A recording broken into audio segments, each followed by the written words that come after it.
Vamos a ocuparnos hoy del divorcio. Defender hoy la indisolubilidad del matrimonio es políticamente muy incorrecto. Soy consciente de ello. Pero también soy consciente de que la realidad social del divorcio en la sociedad actual es un auténtico cáncer con metástasis creciente que va invadiendo la sociedad en la que es aceptado, de modo que en todos los países donde se ha introducido genera un crecimiento progresivo e indefinido del que no sabemos todavía cuál es el punto, digamos, de término en ese crecimiento. En España, con el paréntesis del divorcio de la época republicana de los años 30 del siglo pasado, el divorcio no se introduce hasta la ley de 7 de julio de 1981. Y en aquel primer año no llegaron a 10.000 las demandas de divorcio que se produjeron en España, a pesar de que la publicidad previa hablaba de una enorme presión de cientos de miles de familias españolas que eran un infierno de convivencia a los que había que dar una salida. Sin embargo, el crecimiento de iniciada esa fisura en el principio de indisolubilidad con la aceptación legal de la disolución por divorcio del matrimonio, ha llevado a que progresivamente haya aumentado el número de divorcios año en este país, de modo que el Instituto Nacional de Estadística para el año 2015 da una cifra de más de 100.000 divorcios en España. Es decir, que se ha decuplicado, se ha multiplicado por 10 el número de divorcios, cuando es así que la población no solamente no se ha multiplicado por 10, ni siquiera por 2. Por lo tanto, la progresión del divorcio en este país cumple la misma regla que se da en todos los demás países en los que se introduce. Y además, lo que ocurre es que legislativamente se comienza con un divorcio fisura del principio de indisolubilidad para casos extremos, el llamado divorcio-sanción, que evoluciona en varios grados distintos con los que no voy a cansar, para terminar en el año 2005 con el llamado divorcio exprés, que es un divorcio unilateral, sin necesidad de expresión de causa y con un plazo de 3 meses desde la celebración del matrimonio para que pueda ponerse en marcha. En definitiva, mucho menos respeto al vínculo matrimonial que a cualquier otro vínculo contractual que en el derecho español pueda realizarse entre personas.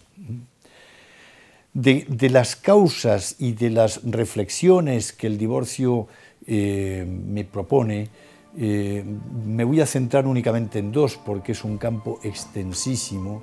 y voy a aludir al concepto de libertad que subyace en la mentalidad divorcista y al efecto didáctico del divorcio.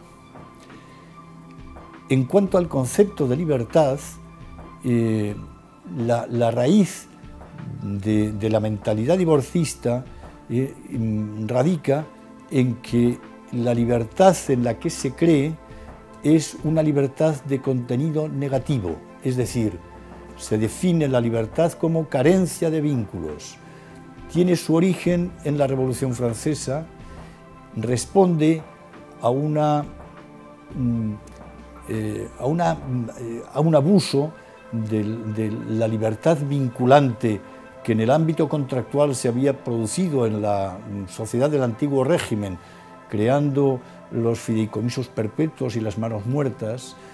vinculaciones que eran antieconómicas y contrarias a la libertad, y en un movimiento, digamos, visceral y pendular, se llega a la conclusión de que la libertad debe entenderse solamente como carencia de vínculos, y cualquier vínculo es mirado con desconfianza, y si el vínculo pretende perpetuarse es radicalmente prohibido, que es el caso del vínculo matrimonial y de la indisolubilidad. Pues bien, esa raíz de libertad en sentido negativo no se corresponde con lo que antropológicamente es la libertad del hombre, porque la libertad humana tiene una faceta positiva, por supuesto que supone una capacidad de elección y por lo tanto una carencia de vínculos que impidan actuar, pero no es ese el absoluto. La libertad entendida completamente en la naturaleza humana tiene un contenido positivo, es una capacidad de comprometerse y de vincularse. Si le privamos a la persona de esa capacidad de comprometerse, le estamos cercenando una de las facultades que más le honran, que más le permiten realizar proyectos ambiciosos, proyectos a largo plazo, y uno de ellos es precisamente el matrimonial.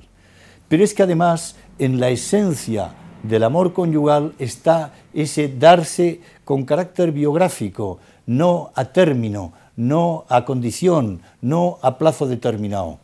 Y en la misma línea está la procreación y la educación de la prole, es decir, los hijos exigen de una etapa tan larga de desarrollo, educación, crianza y atención afectiva de sus padres que vinculan la vida de los padres en una evolución normal de familia.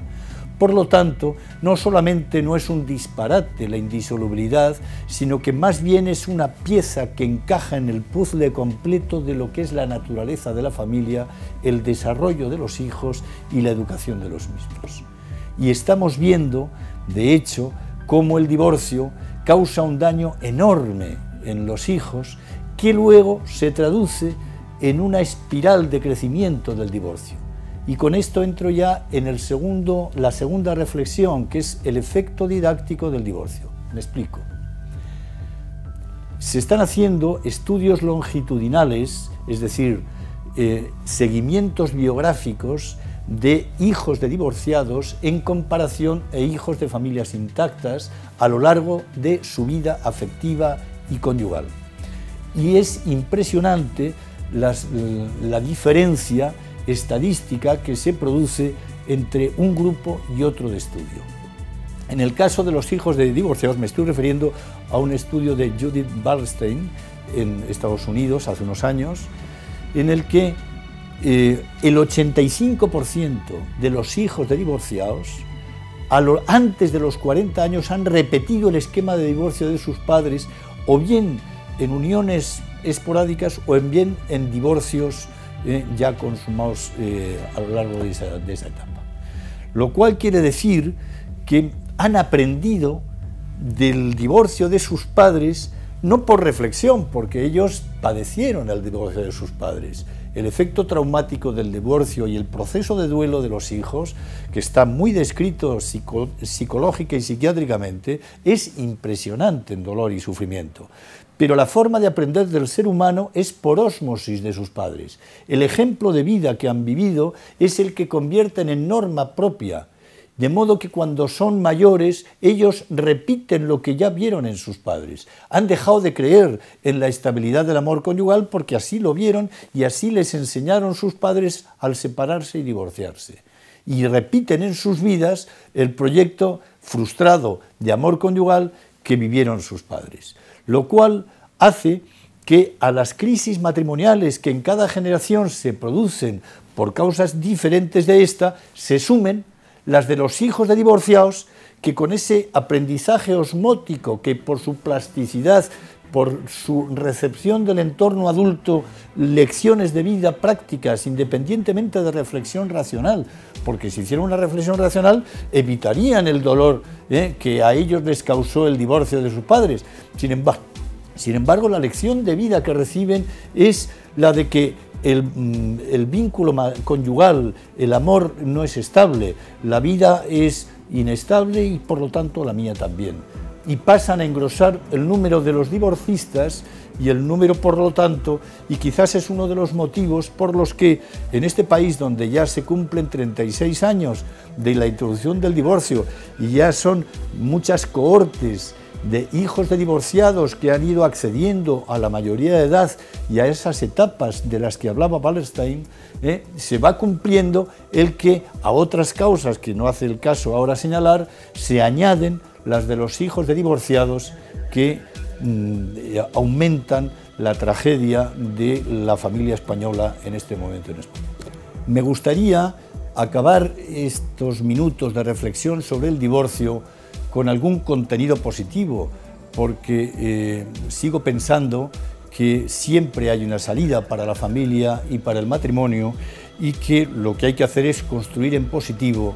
algo que mejore la realidad de lo que tenemos. En este sentido,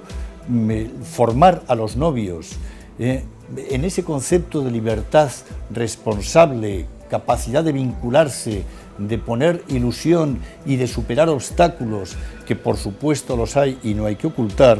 en la convivencia conyugal. En segundo lugar, ayudar a los cónyuges en crisis a través de la mediación familiar, de terceros que les hagan, digamos, apoyarse y ayudarse recíprocamente en el propio mediador, en el otro cónyuge, en el capítulo ilusionante que suponen los hijos que hay que sacar adelante. Y por último, para las patologías que no admiten ya otro tratamiento, tradicionalmente ha habido una respuesta que es la separación conyugal, o que es, en el caso de que la crisis responda a una falta de consentimiento real matrimonial, los casos de nulidad, que por desgracia, dada la falta de formación de mucha gente hoy, quizás van en un aumento exponencial en cuanto a las llamadas parejas que en realidad quizás no son conscientes de cuáles son los valores matrimoniales básicos para que un matrimonio sea válido.